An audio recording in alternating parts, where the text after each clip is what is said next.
Forget everything you thought you knew about powdered wigs. This isn't a tale of elegant fashion or quirky royal customs. It's a story soaked in fear, disease, shame, and desperate survival.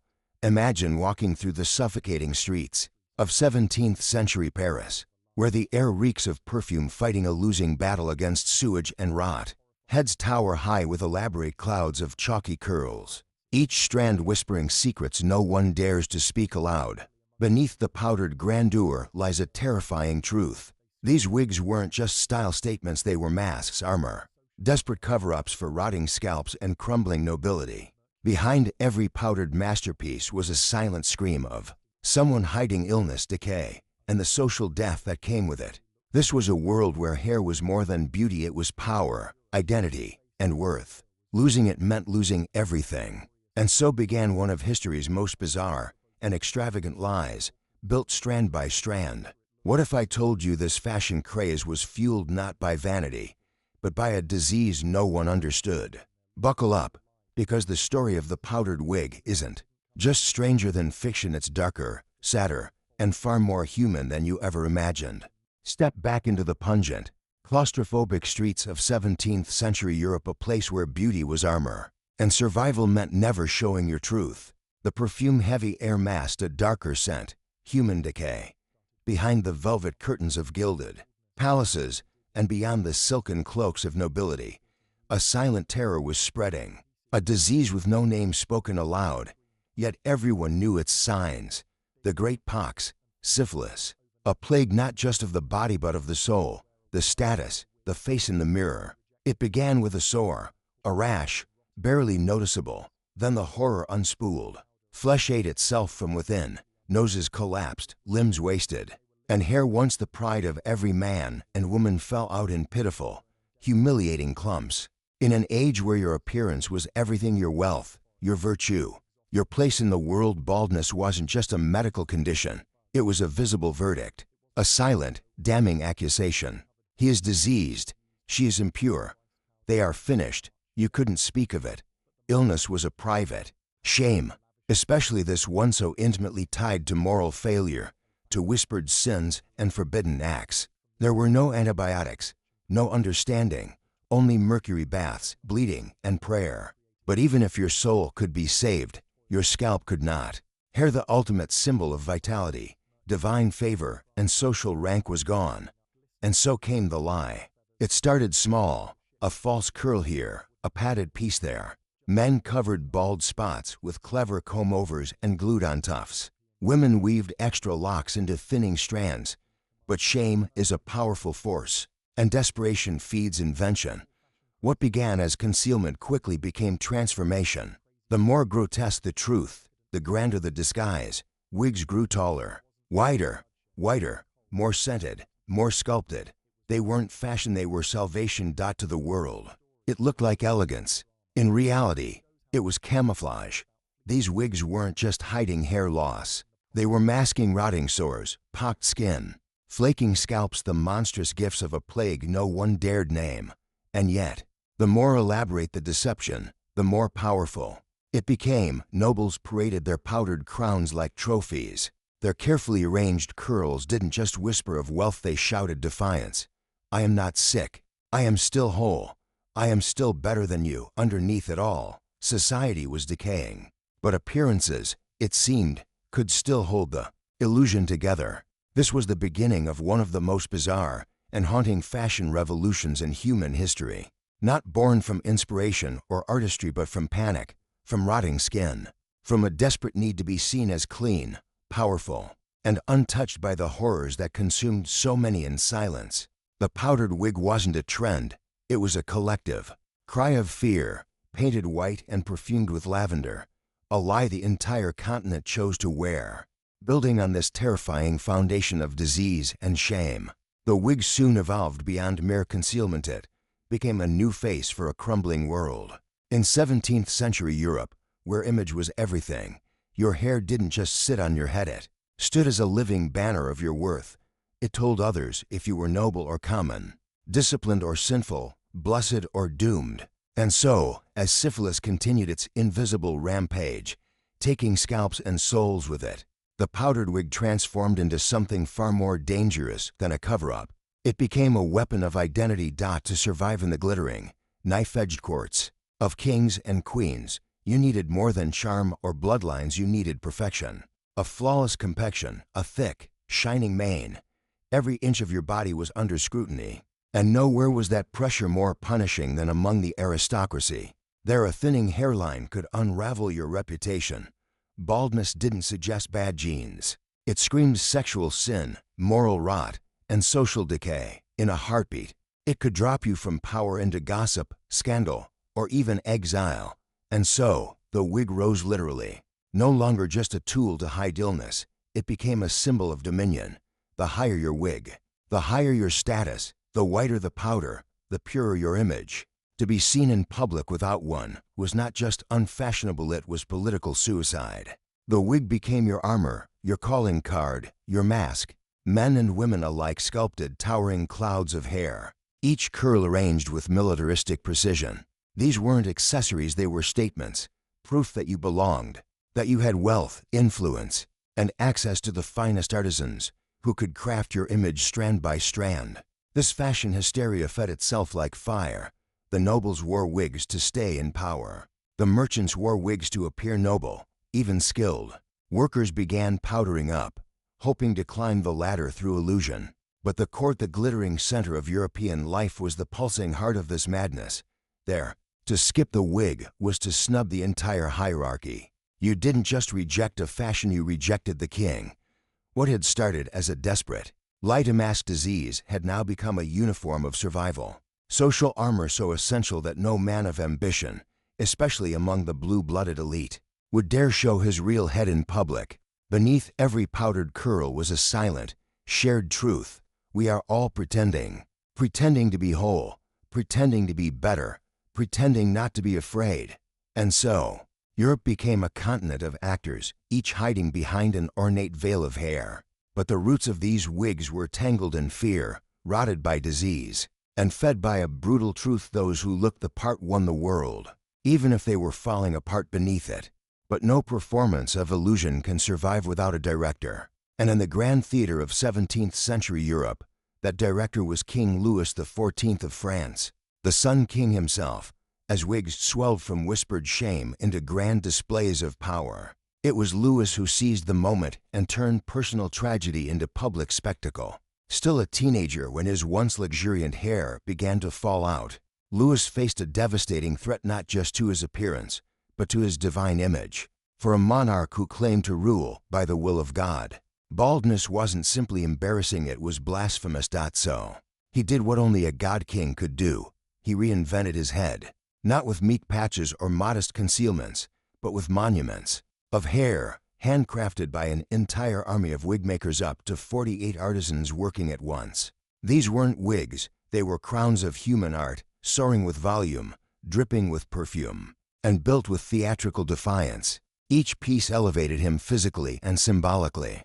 He didn't just hide his weakness, he declared that even his imperfections would be sculpted into perfection. That was the power of the king, to control not only the world around him, but the very image of his flesh. And predictably, the court followed. With frantic desperation, noblemen scrambled to imitate the Sun King's new visage. The message was clear: wear the wig or disappear. It was no longer about concealing disease, it was about proximity to power. If Louis wore a wig to assert his glory, then every ambitious courtier needed one just to stay relevant. These weren't fashion choices anymore. They were political necessities, visual allegiances, declarations of loyalty woven in hair and dusted with powder. The peruke, as it was called, became the required uniform of the elite. But what the world saw as opulence was still deeply rooted in rot. Beneath the lavender-scented clouds were oozing sores, pockmarked skin, collapsing faces. The wigs were not mere ornaments, they were masks against a brutal truth. Behind every immaculate curl lay the silent terror of being discovered not just sick, but morally diseased, spiritually cursed, and socially ruined. And because real hygiene was virtually non-existent, the wigs also served a dark practicality. Lice were everywhere. People shaved their heads underneath to control the infestation. then boiled their wigs in lye to kill the bugs, an eerie ritual that became as routine as dressing for dinner. Still, the more grotesque the secret, the grander the deception. Wigs swelled into towering works of absurdity. The bigger the wig, the bigger the lie and the louder it screamed. Even commoners with rising wealth joined in, creating an identity crisis among the aristocracy. And so, the wigs grew taller, whiter, more elaborate, anything to stay above the fray of imitation and hold onto their crumbling sense of superiority. What had begun as a cover for decay had now become a race to the heavens, hair first, desperate not to be left behind. But even as wigs soared to absurd heights, spiraling into symbols of power, politics, and privilege, the truth they concealed grew uglier, filthier, and more grotesque than the world dared admit. Beneath the powder and pomp was a reality far removed from elegance. These were not mere fashion pieces. They were rot-proof masks hiding decaying flesh, blistered scalps, and skin ravaged by syphilis, smallpox, and other horrors that no courtly perfume could truly mask. The aristocrats may have strutted through Versailles with their heads held high, but what they carried atop those shoulders was nothing short of a chemical war zone. The wigs themselves were a battlefield infested with lice, doused in toxic powder, and built on raw, irritated skin. Bathing was rare, and cleanliness nearly non-existent. Instead, people relied on heavy fragrance and chalky coatings to fake freshness, to mask not only disease, but also the stench of decay. The powders, they weren't gentle.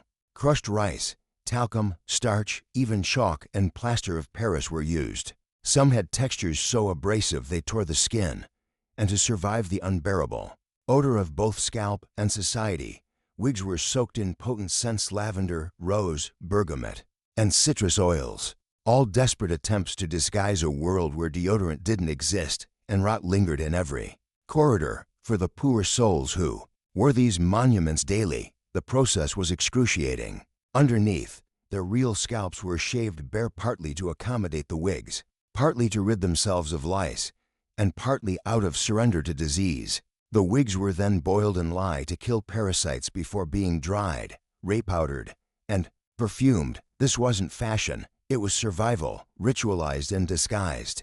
A disturbing kind of spa day designed not to rejuvenate, but to resurrect the illusion of health, status, and social belonging. Yet even in this grim, parasitic landscape, vanity prevailed. As more and more people gained access to wigs, the elite responded with defiant extravagance. Nobles added ostrich feathers, pearls, brooches, miniature ships, and even live birds in cages balanced on scaffolding hidden inside the wigs. Women's hairpieces reached such unholy heights they required wooden frames just to remain upright. Wigs were no longer just status, they were theater, grotesque and glorious, built to shock, awe, and exclude. But beneath all this madness was fear of being exposed, of being unclean, of falling from grace. It wasn't just about appearances. It was about survival in a world that equated physical perfection with moral purity. One bad patch of skin, one foul odor, one rumor of lice, and your whole life could unravel. So they carried the weight literally of a collapsing world atop their heads, powdered, perfumed, diseased, and desperate. Wigs had become shrines to denial, built not on fashion, but on fragile pride, rot, and fear. And still, they rose higher. For the alternative, being seen as you truly were, was far more terrifying than any lie you could wear. But no illusion, no matter how perfumed or powdered, can defy history forever. And as the wigs reached their most outrageous, towering, and delusional forms, groaning under the weight of jewels, feathers, cages, and ships, so too did the world beneath them begin to shift. Because when the lies grow that loud, when appearances scream that desperately, revolution is never far behind. By the late 18th century, the people of France were starving. The gilded halls of Versailles dripped with powdered deception, while peasants rotted in poverty. The wigs, once tools of concealment and armor for the elite, had become grotesque symbols of excess. Their towering silhouettes no longer inspired awe, they ignited fury. These elaborate headpieces now stood as monuments to corruption, to waste, to everything that was broken in the old order, while commoners scraped for bread. The nobility piled powdered mountains on their heads, trying to rise above the collapse. Then came the blade.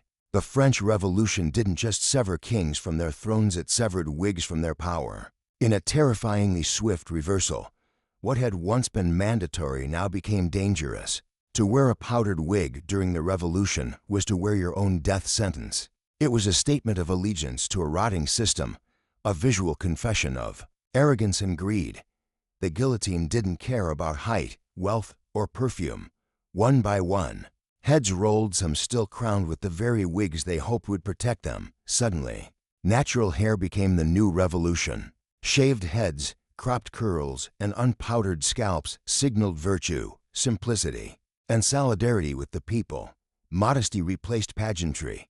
The higher the wig, the harder the fall, and fall they did by the hundreds, the thousands dragged into history's shadow along with the powdered myths they had carried. In England, the death of the wig wasn't quite so bloody, but it was just as swift. In 1795, Prime Minister William Pitt introduced a tax on hair powder, and with a single stroke of economic pressure, the fashion that had once defined an empire crumbled. Suddenly, maintaining a pristine powdered wig was no longer merely burdensome, it was financially unsustainable. The aristocracy, merchants, and imitators alike cast aside their wigs, not out of revolution, but out of practicality. Just like that, the powdered wig, a symbol of power, fear, survival, and fantasy, was rendered obsolete. By the dawn of the 19th century, the head once buried under scaffolds and scent was free. Short, natural hairstyles became the norm. The world had changed. The age of appearances gave way to an age of realism, of revolution, of industrial speed and stripped-down truth. But even in its death, the wig left a lasting legacy, a reminder that fashion is never just about beauty. It is about power, fear, class, identity, and the desperate, all too human hunger to hide what we cannot bear to show.